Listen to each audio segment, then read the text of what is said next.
আজ 6 সেপ্টেম্বর 2025। দৈনিক কালের কণ্ঠের প্রধান শিরোনাম।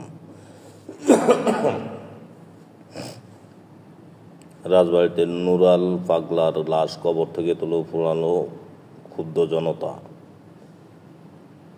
কাকরাইলে জাতীয় পার্টির কেন্দ্রীয় কার্যালয়ের সামনে 2 জন গুলিবিদ্ধ।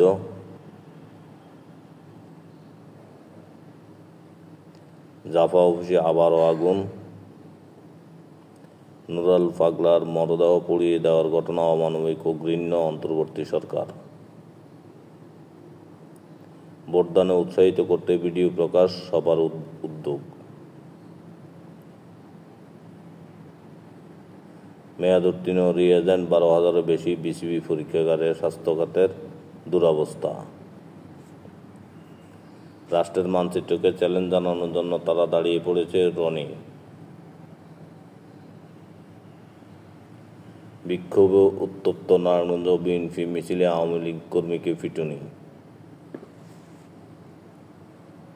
মুন্সিগঞ্জে মদ পানে প্রাণ গেল 4 জনের, হাসপাতালে ভর্তি আরও 3। এনসিপির কর্মশালায় বিদ্যুৎ বিভ্রাট, ফোনের আলোতে নির্দেশনা দিলেন সার্জিস।